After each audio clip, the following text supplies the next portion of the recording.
What's up, guys? Welcome back to Yeah Football. My name is Fito, and here's Malad. And today we're going to talk about international teams. Now, right now we're on an international break currently as of recording this on Monday, September 26th.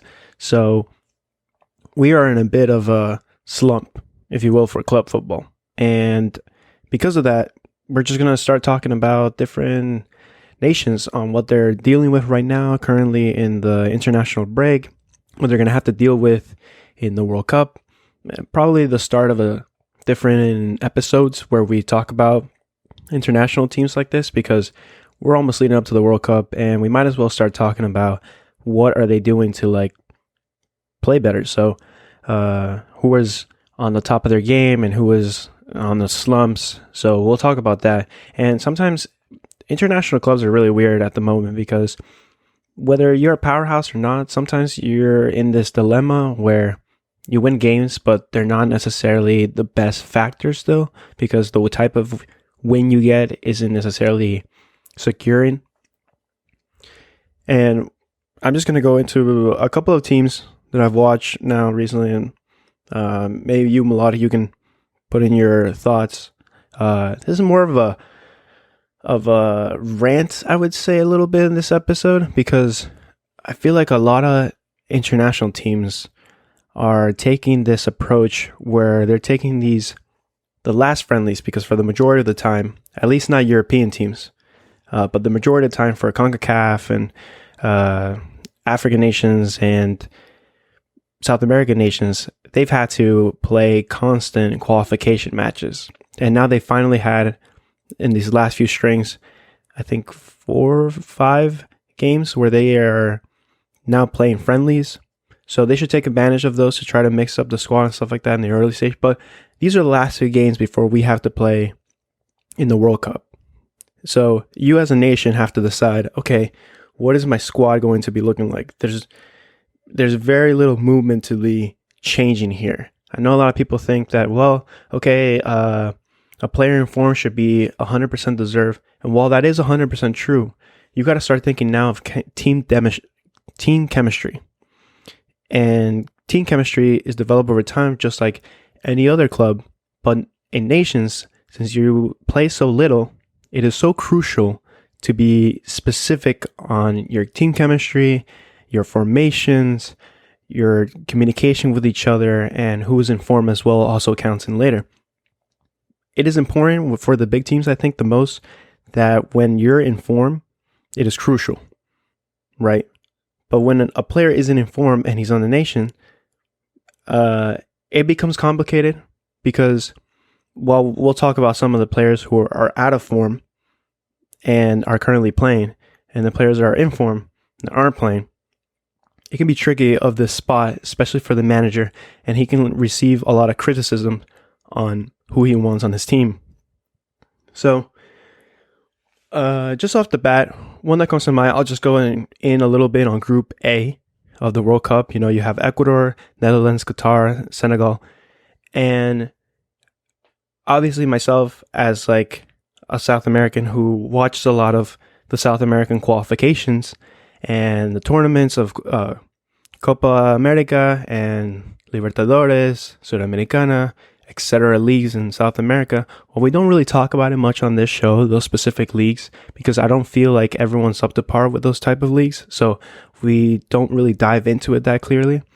I do want to point out that these are crucial matches for South American teams, specifically because they've been on a long campaign of playing in the CONMEBOL and the qualification matches.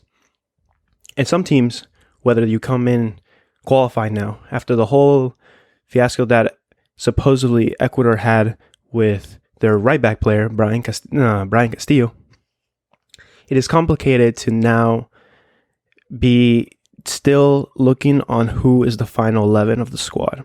This is something that I've talked about with Malad and previous other friends about this particular team, because it is the most unknown, really, outcast of the other group, because Qatar is an Asian champion and Senegal is African champions.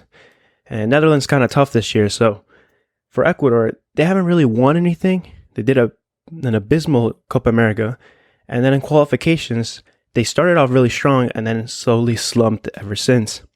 So they've been trying to find their form again, and in some games they have had some type of form, but it's very difficult when the current squad of what they have doesn't really have a number 9. This is something interesting that I've noticed with this particular team.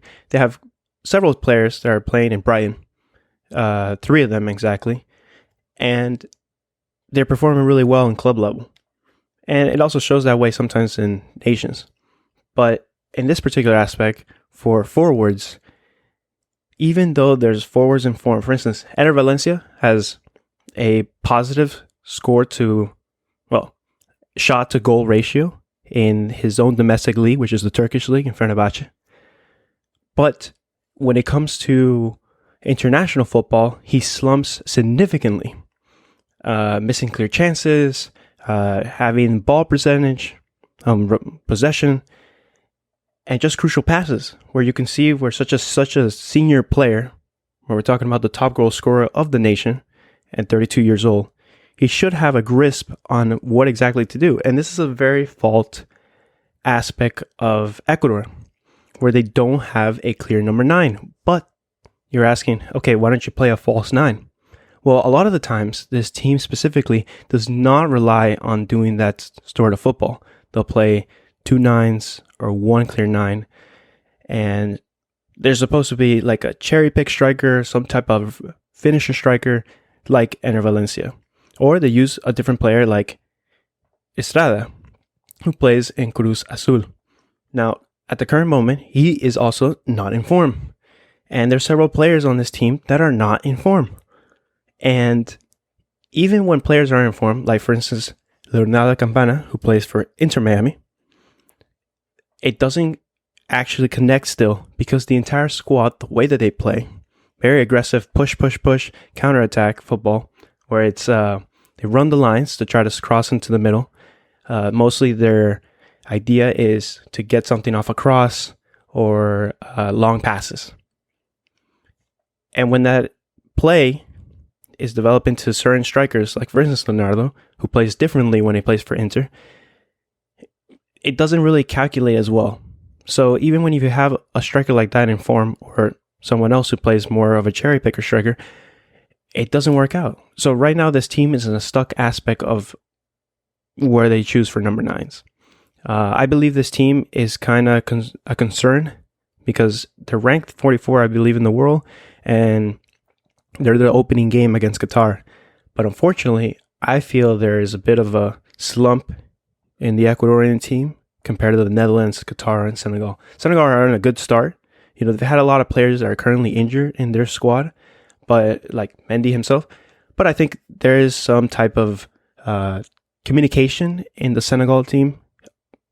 You know, they've qualified consecutively in how they've put themselves together in back-to-back tournaments, like the African Cup of Nations and now qualifications. In both, they've done a tremendous amount of work, and you can see it in their squad.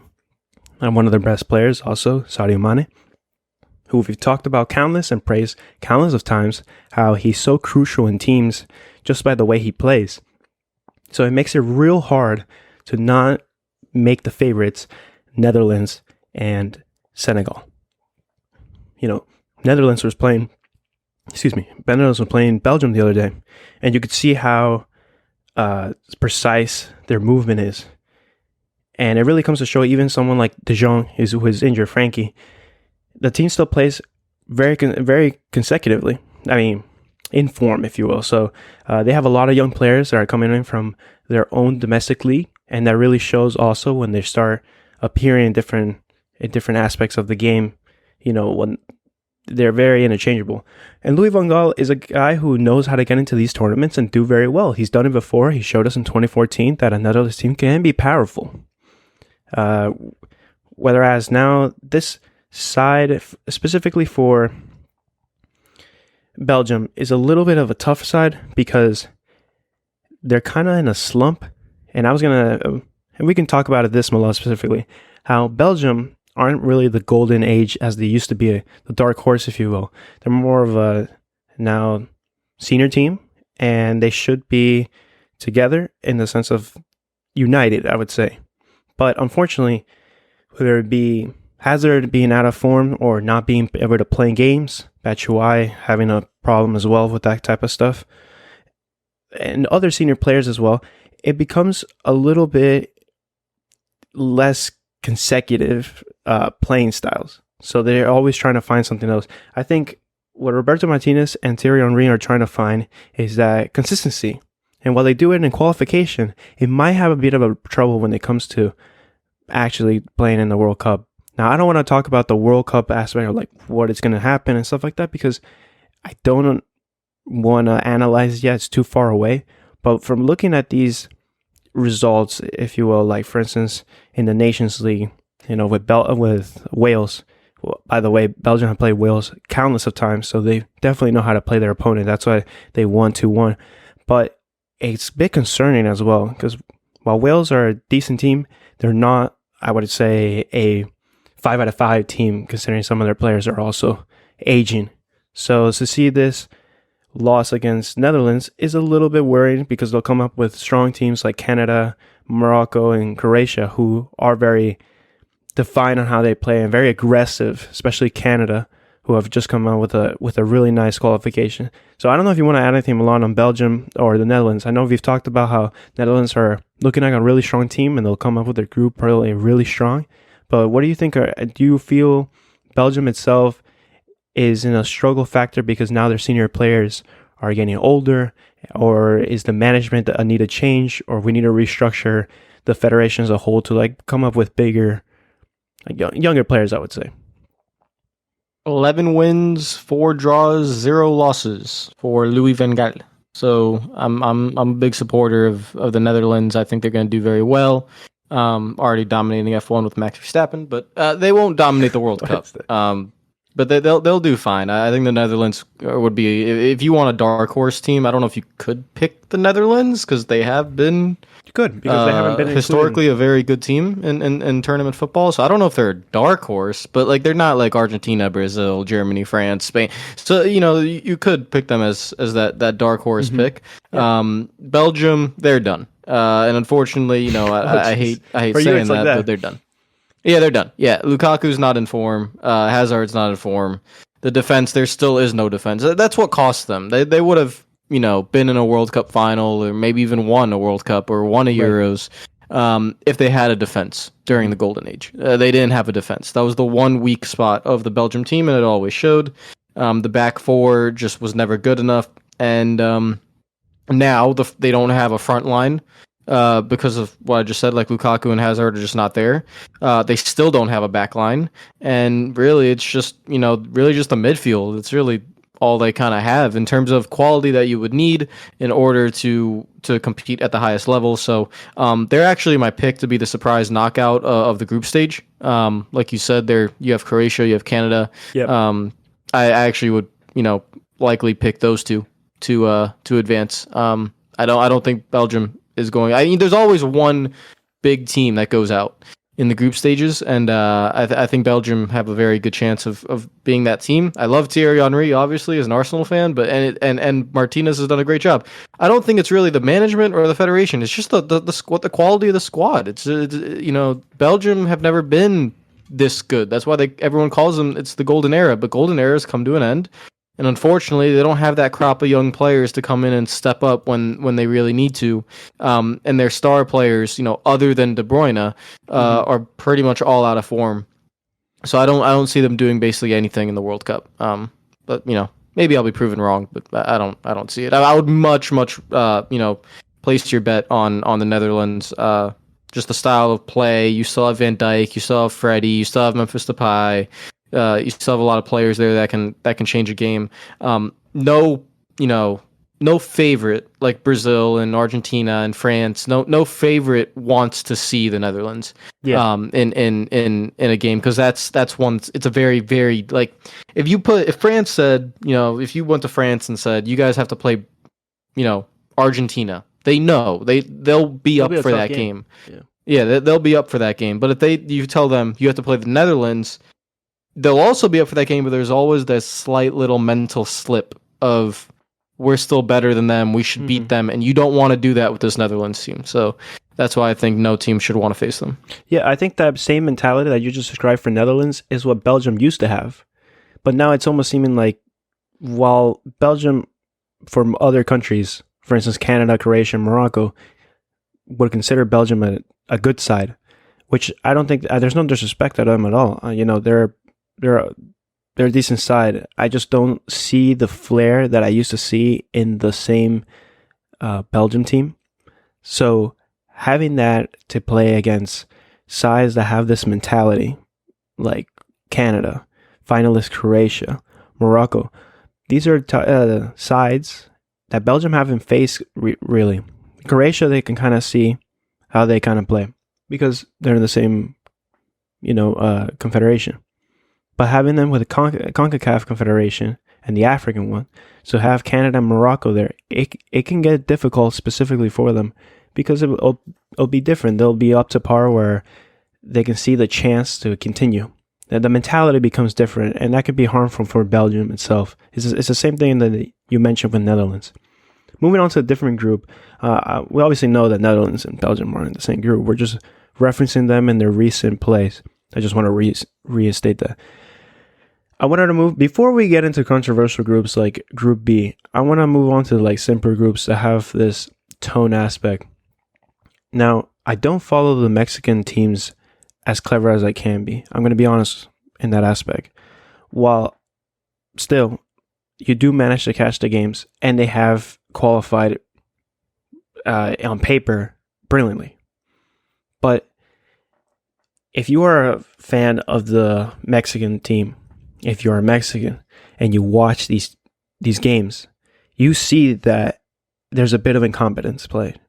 And sometimes you say, well, the players aren't up to par and stuff like that. No, I think it's more of the style that Tata Martino wants to play. And you could see it in their games. I'm not going to go into play styles and formations and stuff like that because it's really not my word. I'm not super keen on it. It's not that I watch a million amount of matches, especially in the qualifiers. So, looking at this squad, I'm not gonna go over this big part that Chicharito is in form and Javier Hernandez isn't in the squad, because I think he shows that himself. He knows that he's playing well, and you could see in Mexico's side itself, they're struggling to score goals. They've been struggling to score goals now for a while. And it's not just, we've been a slump. They did score against Suriname.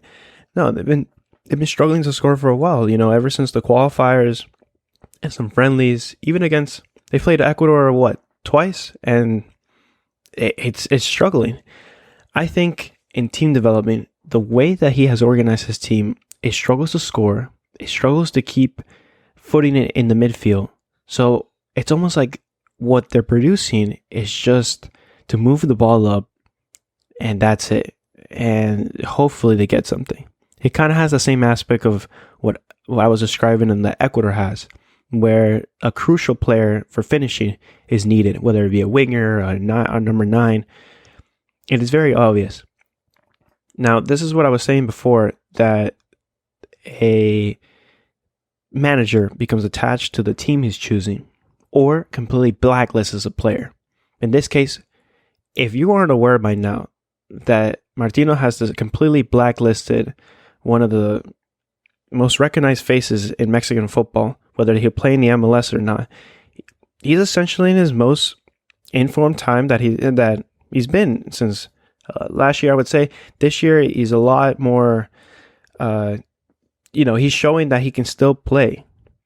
And it worries me to see how, Hernandez is 34 years old and he has 17 goals this season in the MLS.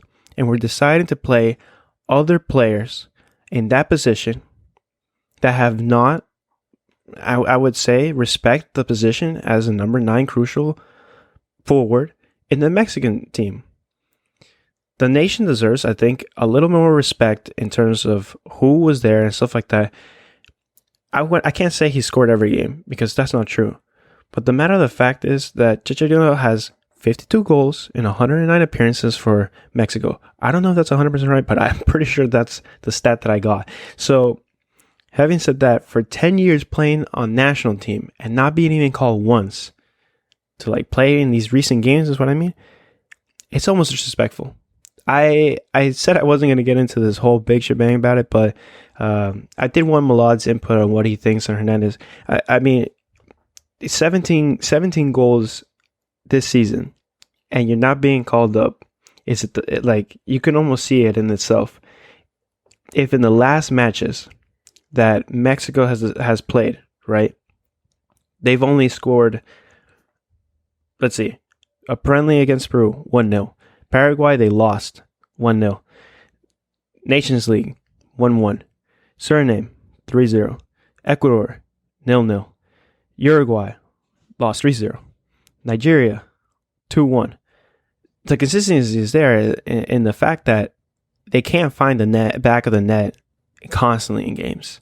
I'm not saying that he's just the crucial part that needs to be needed. I'm saying, what does it take for the Mexican Federation to see that Martino is not going to be enough? Is it going to wait until they get into the group where they have to play like the likes of Argentina, Poland, who are in decent form, and I can't really opinion on Saudi Arabia, but the fact that is there, those are tough teams, a European nation, an Arabic nation, and a South American nation that you're going to have to play, and this team hasn't been in form in a long time. Thoughts? MLS tax. That's the only honest reason. Personal vendettas. Exactly. With him and the federation or something, because it is Chicharito. Like whenever the World Cup comes on and Chicharito would be in the squad, everyone's always talking about Chicharito. And maybe they just don't want to deal with it anymore. I don't know. 17 goals is a lot of goals, but maybe the MLS just has that bad of a reputation and they just don't care. I mean, Mexico usually have been stronger in recent times. Not the strongest, but out of all the CONCACAF teams, they're usually the strongest. But them and the US, Canada's the strongest at the moment. It's not the US and it's not Mexico, which is weird. Definitely. But yeah, I think there's deeper issues than just Chicharito. Does he get in, or does it create like controversy that he's not in the squad? Yeah. Will it change anything for the federation and for the country? No. I mean, Chicharito's time, it's pretty much up. It's time. It's done. As him being like the main player there. And so whatever he does in MLS, unfortunately, doesn't recognize. It's just it's not it's not really recognized. So I really don't have much to say. I feel like Mexico is it's kind of sad actually, because like I think Mexico is always a really fun team to watch in the big tournaments, but this like right. They kind of lost that. Now it's like we're looking at Canada as that CONCACAF team that could be really fun to watch. And usually it should be Mexico. So they need to get their SHIT together in the next 4 years, because they're going to have some home games in the World Cup 4 years from now. So they got to get some shit together and see if they can get back on track. They can't rely on one player. They got to really work on building a squad that's going to be able to compete. Yeah, well, you just mentioned the next team I wanted to talk about. I'll get a little into the controversy itself. We live in the U.S. We follow the U.S., obviously. I know that for your sake, I know you've been thinking about this. The U.S. are dog shit. And I'm going to be honest with you. Yeah, dog water, 100%. It's mind-blowing that this squad got into the World Cup because they play so inconsistent, and they'll come up sometimes. They have games that were like, really impressive. For instance, when they won against Panama, or when they, went back to back, like other games they were consistent. For instance, Mexico 0-0, Honduras 3-0. They pick up a couple of wins, but we know obviously that they're not favorites. It's just like Milad said, like you said right now, Canada are favorites. And looking at this U.S. squad, it's disgusting to see how we have, this is the other side of it, which is the same thing that Mexico has sometimes. There's players in form, and they don't get invited in. And you start thinking, okay, as long as the team gets results, you can invite whoever you want, right? But even when you get results, you can see it, that double lie of, I, I, I think, I mean, I know you know what I mean. This game against Japan was like, should be a wake up call for them in a sense. They'll play Saudi Arabia next, but I don't see Saudi Arabia being a point of interest for the U.S. to take on, where they analyze the match and be like, okay, now that if we win this, let's say U.S. win, I think they play tomorrow. I don't think it should be a game considered as like, oh, nice. Okay, now we have a foot in the right direction. No. I think they still need to really analyze themselves, because they're coming into this team.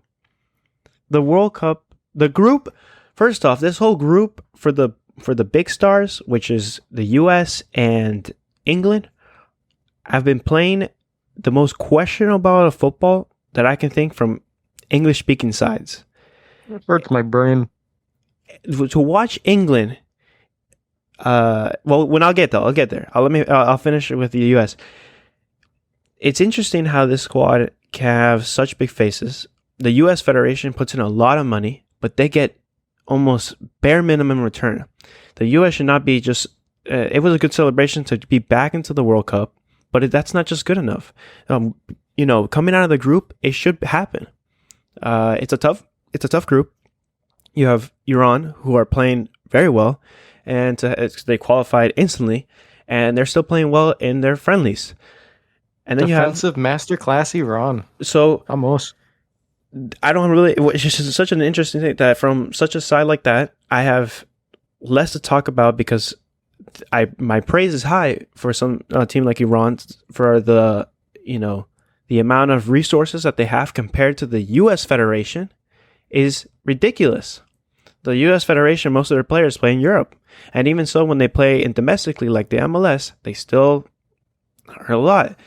And we're having this talk now about how shit they are. And I hate saying it like that, but I hope to see better things in the group, and I just don't think I'll be rewarded that.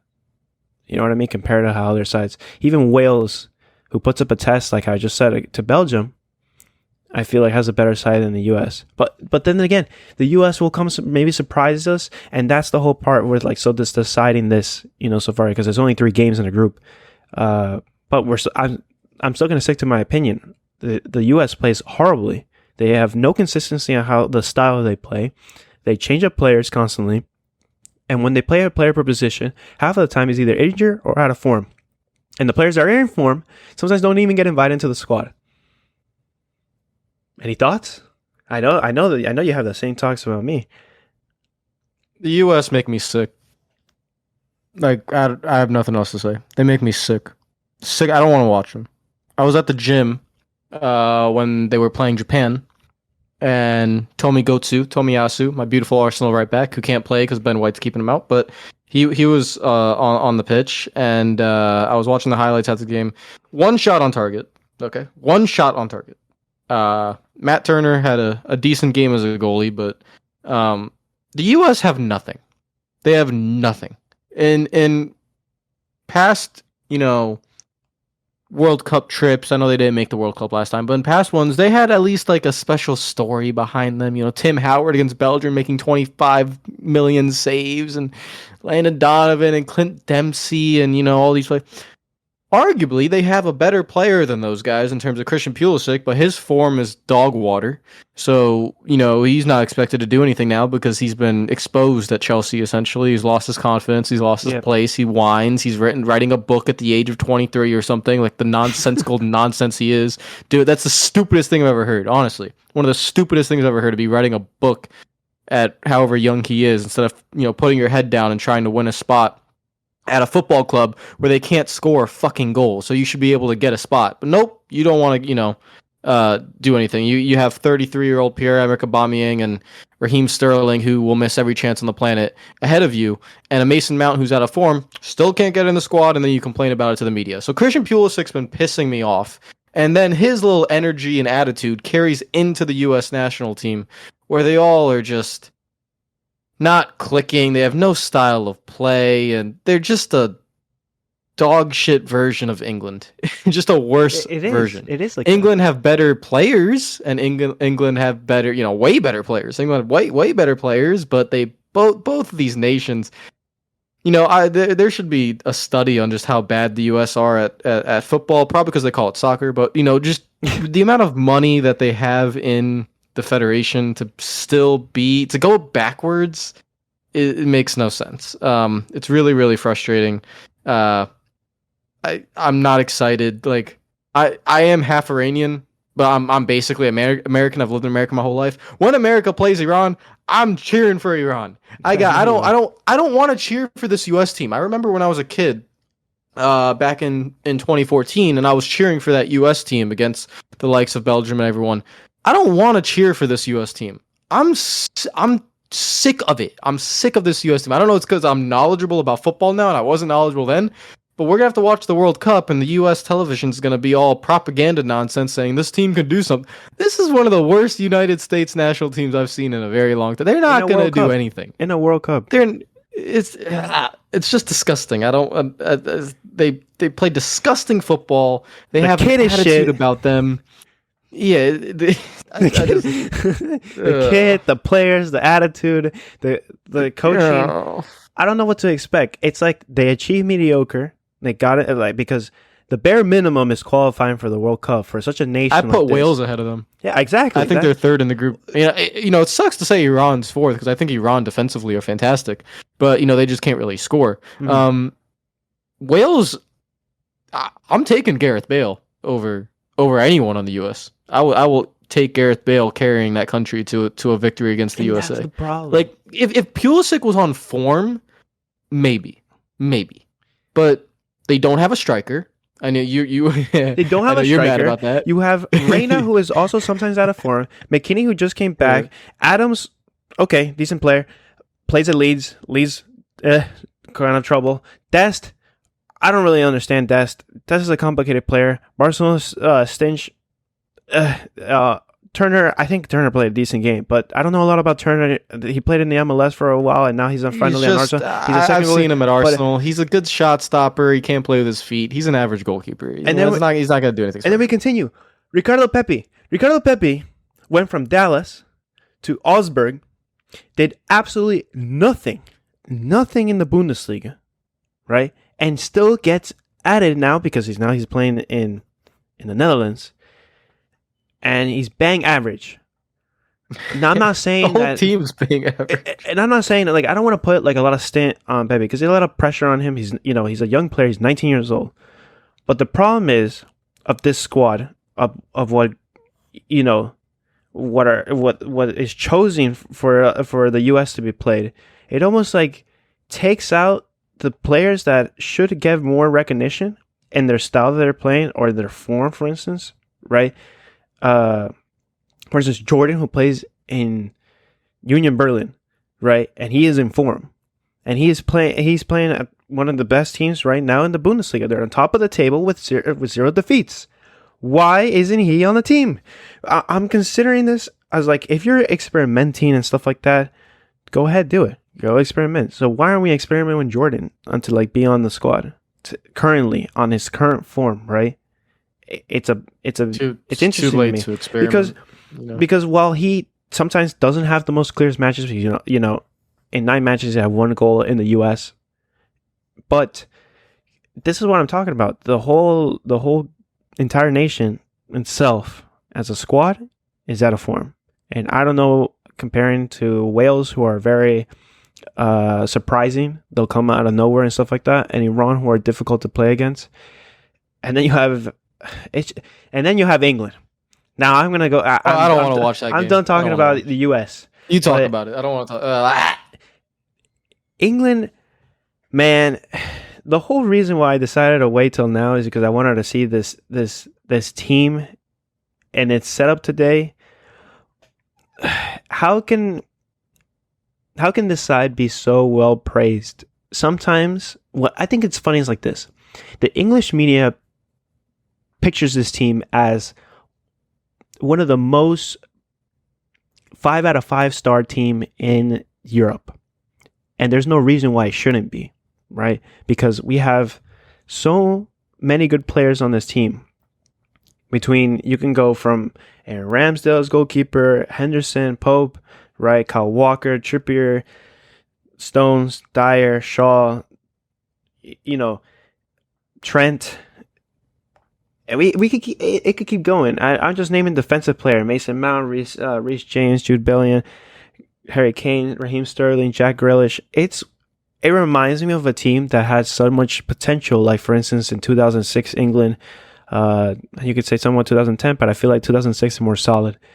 Where the English players are at the top of their game. They're very well known. Everyone knows them. Phil Foden, Saka. But my problem with all of this is when they play in their nation, for the nation, in their matches, right? It is so weird because I don't know what the fuck the outcome is going to be. The outcome is so questionable because at least in Nations League, they play like utter shit. In friendlies, they play average. And in tournaments, well, of course, they came in semifinals of the Euro. No, sorry, excuse me. Finals of the Euro, lost in penalties. Unfortunate. It's tough to win penalties, but someone's got to win. And then semifinals, lost to Croatia, 2018. But when you look at them recently, what am I looking at, man? They play such a weird football. Why are we playing Harry Maguire? United don't even play Harry Maguire. Why does Southgate have to think, yes, Maguire is our captain, Maguire is what we need, Maguire is this?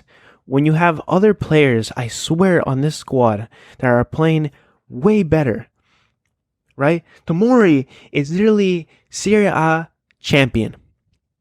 He's the most solid defense that Milan has had in recent times. Why isn't he being played? Why? Why are we playing? Why are we relying still on Maguire? Today, I don't understand this idea because watch him. He gave up a penalty. He never takes responsibility for his actions in United. And it's not just reported, it is seen in his interviews. He never apologizes for anything. He does the job that he wants to do and doesn't apologize if he's right or wrong. He never takes responsibility for it and doesn't make it up for the next game. He just repeats the same mistakes, the same things. For instance, he got Meg today, right? And in the middle of the Meg, he decides, man, I've already lost the ball. Instinctively go for the tackle. Penalty. What else is there to say? And it's not just that. The other play was the same thing where like it let up, all right. Let's just blame it on Maguire. Pope had a little bit of an incident. That ball was kind of, you can say so little. I'm not going to really apologize because Aaron Ramsdale would probably save that type of play where the ball comes in and it bounces off the goalkeeper's hands and then Kai wouldn't be able to get it. But that doesn't change the fact that this team in general is so confusing to watch because Phil Foden is a fantastic player. Bellingham is a fantastic player. Reece James can play extremely well. Harry Kane is Harry Kane. But we have players on the side like Raheem Sterling, who has been iffy in English games, and in a side that Chelsea that's complicated to play right now. Without mentioning Maguire, Dyer is sometimes he's in there and he's out of there. Stones plays for Pep, so I don't understand why this team struggles so much. It's a bit of embarrassing for Germany to even be. First off, I've seen them play in the semis, and they got completely messed up there. But was it the semis or was it quarters? I think it was quarters, right, for England. I don't remember which one it was, but whenever they did play that time, it was a very dominant English side. You can see it themselves, right? This time around, it almost feel like Germany should have won this game easily, and instead they dropped. They dropped so heavy, and then they managed to pull off a point. So it almost seemed like you wanted to praise Germany for doing well, shit on England for doing bad, and then they started coming back. So then England should be not praised, but like, well, at least they got the win. And then they just give up a.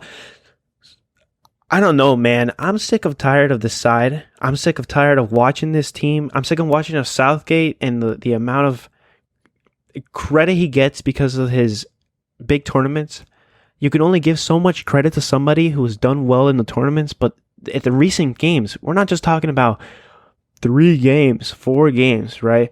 We're talking about multiple games. At least since June, England have played 1, 2, 3, 4, 5, 6 games, right? Since June, and they haven't won one. The last time they won was against Ivory Coast in a friendly. I'm so confused on what this team wants. They had such an... That is a sackable offense. They had some, they had to play Hungary, they had to play Albania, they had to play San Marino in qualifications for the World Cup. Andorra as well. I'm not gonna praise England for these types of games. I'm not gonna praise you. You should, but by the way, you also lost 4-0 to Hungary later. Not that it matters on Nations League because Nations League doesn't matter.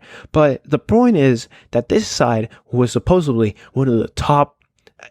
It's almost praised as the England side is probably the 3rd best team in the world compared to France, Brazil, and Argentina. So top 4, really. And England is up there for the English media.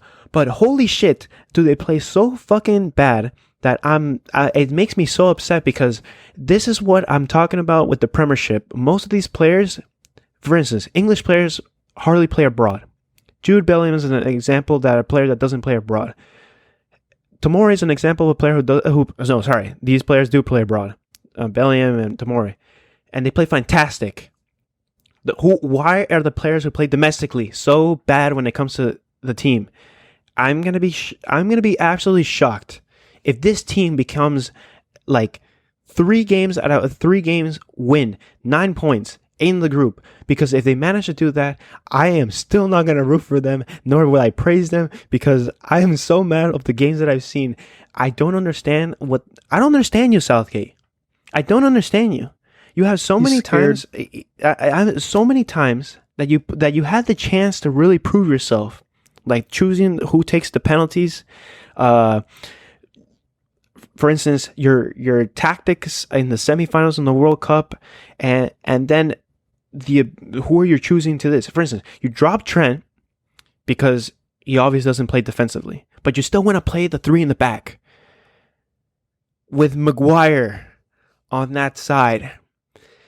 What? So you drop Trent because he's a flawed fullback. He doesn't defend well, and you still choose to play Maguire there. I don't understand. Why. We're going to go back to it. Why is Maguire on the team? Why do players like Tomori... I can actually answer that question for you. Hold on. I'm going to finish. Like, Tomori, it's not just like he's been formed 5 games. An entire season.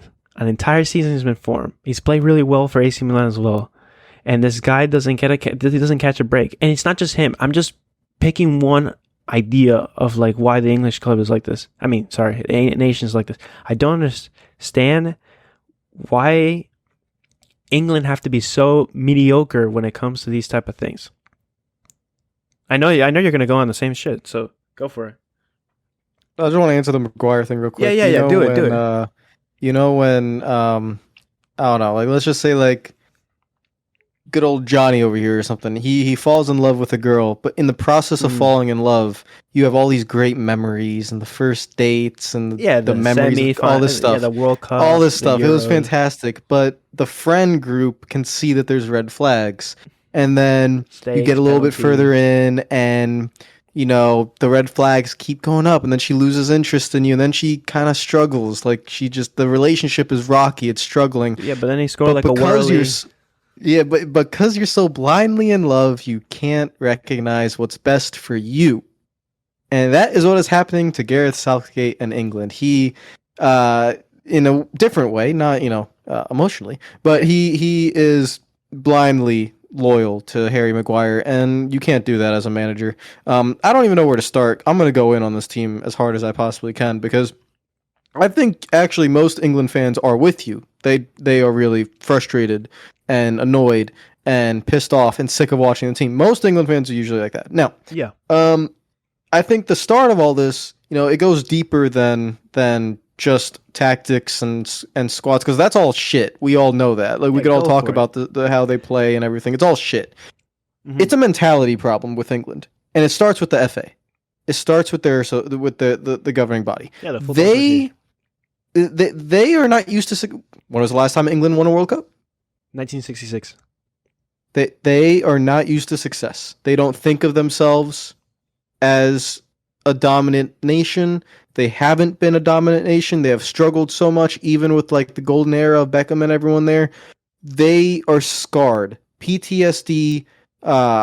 They don't have that mentality that you need in order to compete at the highest level. Mm-hmm. That's where it starts because everything trickles from there. Gareth Southgate should never, ever have been manager of that squad in that nation. Yeah. I don't care if he got to the semis, one of the easiest runs I've ever seen in my life, and then you lose to Croatia. I don't care if you got to the Euro final and you still lose, by the way, against the Italian team who didn't make the World Cup. There are results, and then there is just the way that you play. Like you said, 6 games, 0 wins. Okay, but now you've already made the mistake. Too late. Can't get someone else. Can't get someone to lead. So you just got to deal with it. Too late. Gareth Southgate will not be manager of England after this World Cup. It's done. There's no chance they're winning the World Cup. There's no chance that the media is going to give him credit, and there's no chance that he's going to be able to prove to himself or prove to us or prove to anyone that he should be manager of that country for the simple reason of this. He is making the most basic managerial mistakes I have ever seen from any manager in domestic football or international football, anything. I've never seen it. I've never seen this many high level.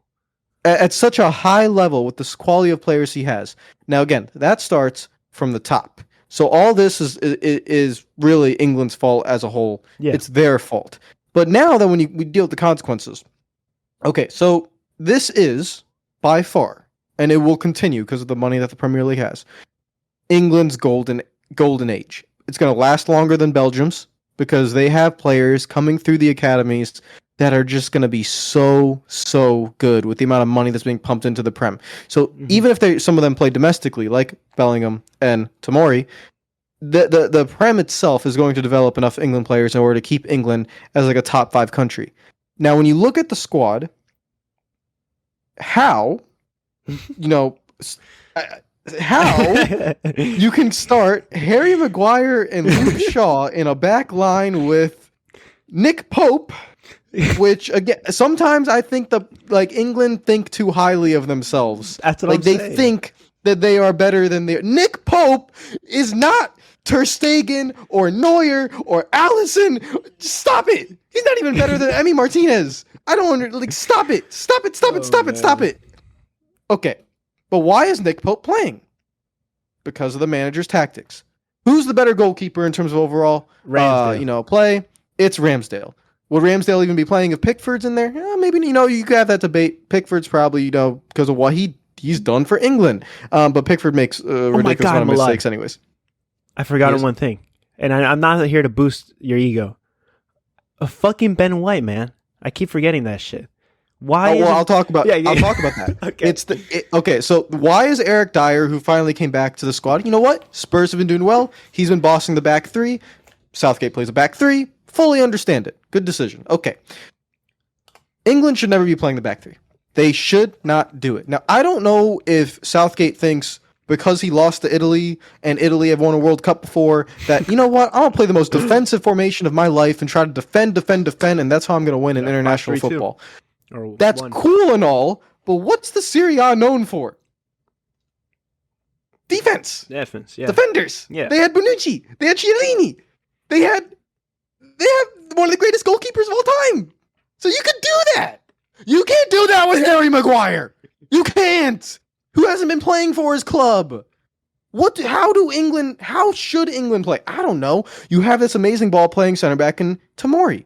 You have this amazing ball playing center back in John Stones. You have this amazing ball playing center back in Ben White. You have this amazing attacking right back in either Kyle Walker or Trent Alexander-Arnold or Kieran Trippier. Reece James. I cannot fathom and understand how and this is England's fault, the FA, how they have looked at this and said, we're going to continue with this style of play.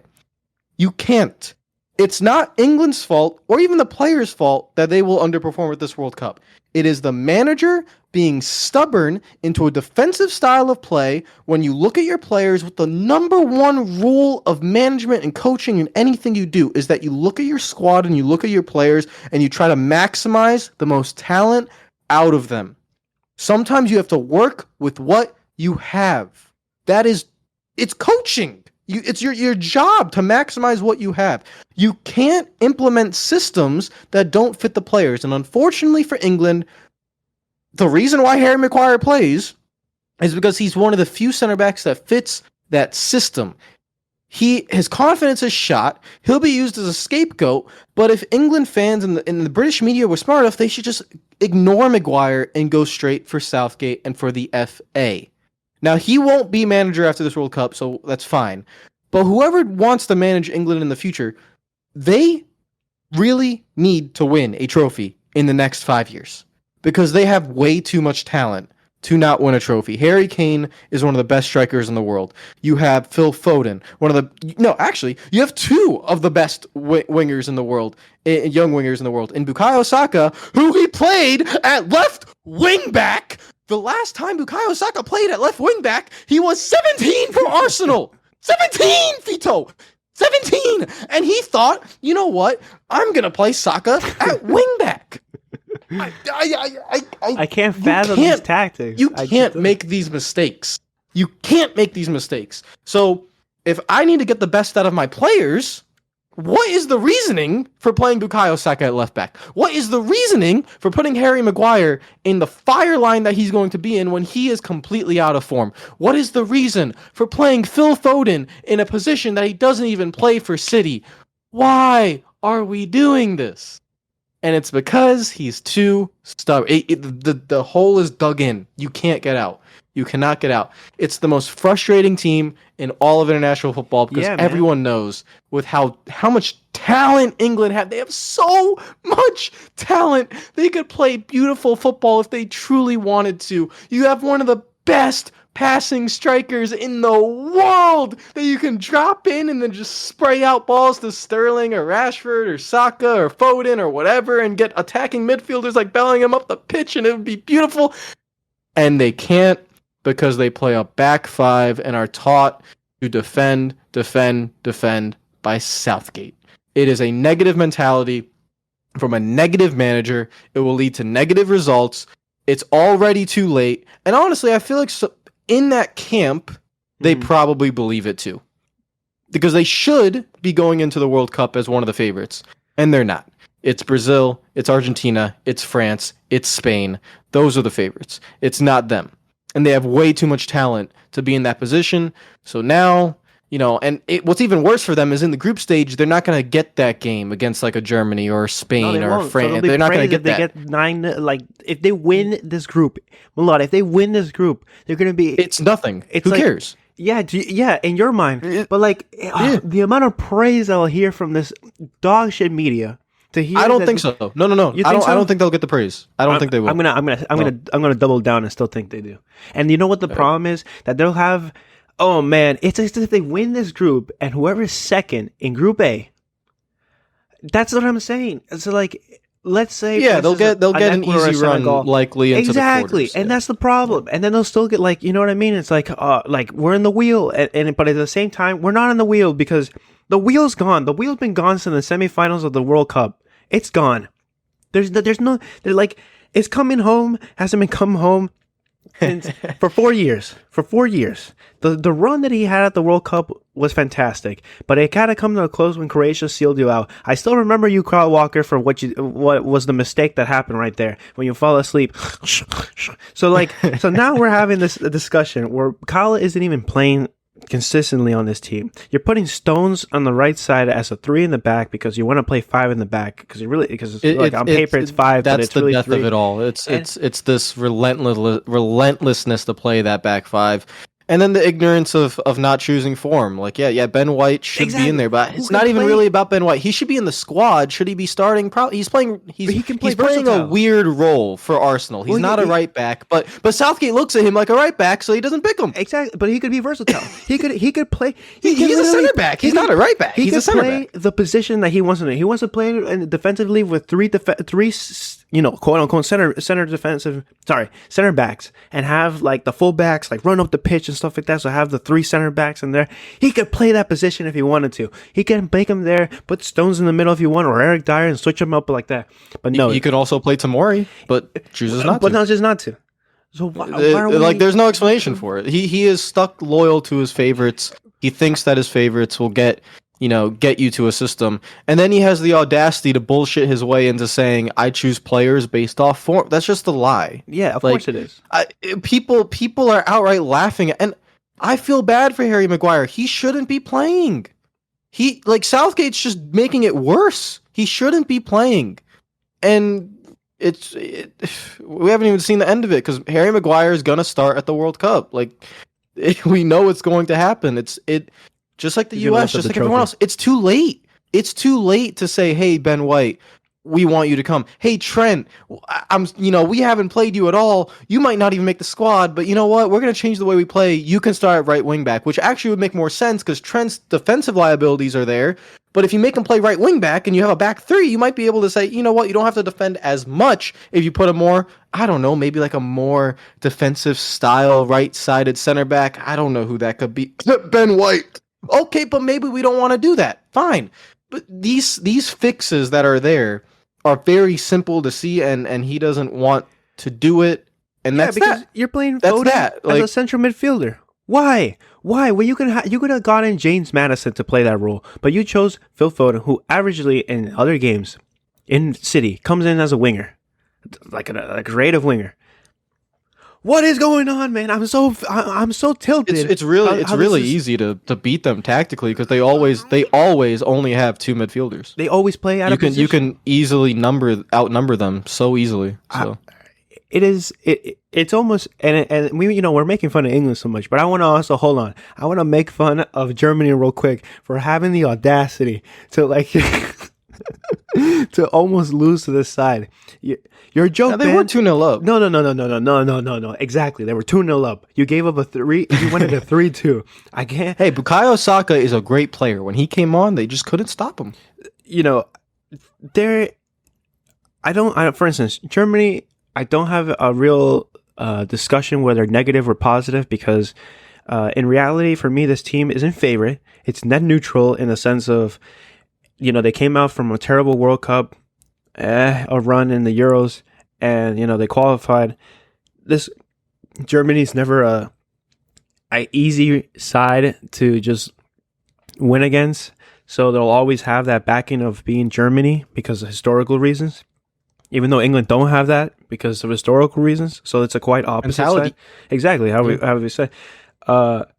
With that being said, England is very Spursy.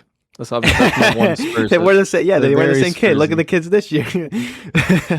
Let the captain by Spurs act Spursy. Great job. I'm sorry, Harry Kane. I love you. I literally called you the best passer in the world. Okay, so don't get mad at me. Germany are in a tough group. Having Japan, Spain, and Costa Rica at their side. So while it's still a tougher, and you know what?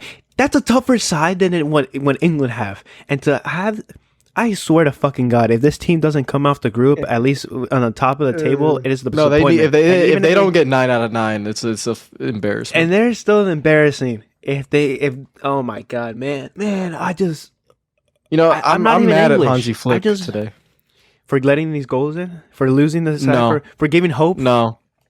I am mad at Hansi Flick because he had Harry Maguire and Luke Shaw on one side of the pitch, and he didn't put Leroy Sané on. I wanted to see Leroy Sané destroy those two. I was hoping I'd see they didn't. Well, Sané did play. He just wasn't like playing on like. I wanted him to be on the side of Shaw and Maguire. Yeah, I know what you meant. Yeah, that would have been really funny. No. Maybe he's saving it for the world. You know, if Germany play England at any time, maybe he'll save it for that. If Maguire is even, which he will be, I feel so bad for Harry. I'm not even making fun of Harry. I feel bad for him. No, I know. It's like what we talked about. Like United see these games and goes like, "That's why we bench him." I mean, it's 100% right. But Southgate doesn't see that. I don't understand. Does to United as a club have to call? He's Southgate? Probably panicking. He's probably panicking because he, like, since it's too late to try different things, and he's not a tactically astute manager.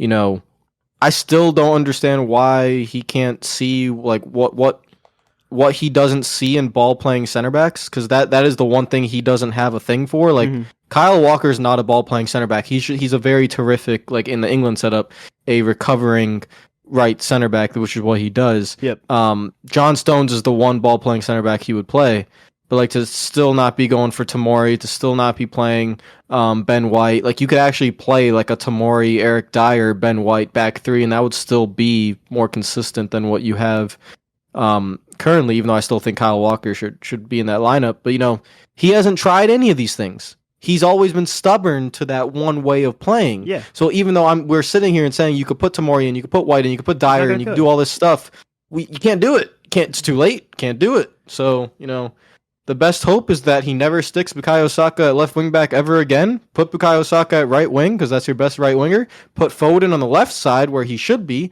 and bench Raheem Sterling, and that's the best that England's that is their best hope. Will Southgate do it? I don't know, but that's their best hope because Maguire's going to play, and so you're gonna have to deal with that.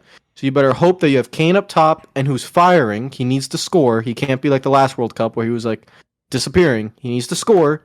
You need to have Phil Foden on form on the left side. You need to put Bukayo Saka on the right side. And you need Jude Bellingham to grow up quick and very, very quick. And Declan Rice to boss the midfield. That's their best hope for this World Cup. And then for after this World Cup, they need to make severe changes in how they play to suit their players better. I hope they get the right manager. And I don't know who, because it's going to be a tough job. But, I hope they get the right manager and play to play a more. You can't just because teams have won World Cups on a defensive style base. Even France has done it, and defensive style like in 2018. You can't ignore what your squad is composed of, and the squad is begging and asking for an attacking philosophy. Even if you concede 2-3 or something, that you need goals in this team because there are goals in this team, and you need a manager that's able to replicate that. But that's in the future. We don't gotta worry about that. I smell a draw against Iran. It just smells that way to me. I don't know how the hell they're going to score against Iran. It just smells that way to me. Harry Kane's going to try to get past that Iranian defense. He's going to realize it'll be a penalty, and then that's the. But yeah. Anyways, we'll leave it at that for now. We'll keep talking about different countries as the time gets closer. Where we're only a few weeks away. Talk about the South Americans. Yeah, and we're gonna talk about the big giants of South America. And probably some of the other like Spain, Portugal, are they your two favorites? Who? Like, would you put them over all the European countries? No, because Brazil and Argentina. Here's my thing. I feel so conflicted on South American teams due to their performances in the past 3 World Cups, where South America as a whole hasn't won since 2002, which was the last one. It feels overdue. And it's Brazil feel overdue for a World Cup. And to be honest with you, this is a stronger Brazil than it was the past 2, 100%. They were dominant in qualification to the T. They lost the Copa America, but we're talking about a side who was almost undefeated entirely. And Argentina are the same way. So with that being said of them, yeah, I know your dream is for them to play in the final, but I'm still trying to make sure that that's right. I heard somewhere that they're actually lined up to play in the semis. I have to do more research, but I thought they could meet in the final because they're on opposite sides of the bracket. Yeah. So there's no way you can meet in the semis if you're on opposite sides of the bracket. No, I think it's how you say. But that is my dream. That would be the craziest World Cup final I've ever seen. So it would break my heart, but I just want the overall South American sides to show something. Come to this World Cup and be more impressive. 2018 was feeling a bit disappointing in general for South American sides. I feel like this year they can perform well. Same with just entirely the CONMEBOL and the CONCACAF. I want them to show up. CONCACAF pending. Yeah, I think Canada's your only hope. Pending. I don't want to say anything. All except England are my opinions are still in question. I question them myself because I don't like to 100% draw an opinion. Except England, man, the amount of waste is ridiculous. But everyone else, I hope my thoughts change and are for the better of these squads. So we'll continue on different nations and see how they go. Next podcast will probably be back to the usual for league games because league is coming back and we're probably just gonna talk about some of those. So it's gonna be an interesting October, 100%, and we're gonna be looking into all of the stuff that's happening in club wise, North injuries London derby and stuff. So we'll definitely talk about it. So I'll see you guys in the next one. I better be in a good mood. Yeah, you better what? I better be in a good mood for the next podcast, guys. If I'm not, I apologize. Anyways, we'll see you guys in the next one, and take care. Bye bye.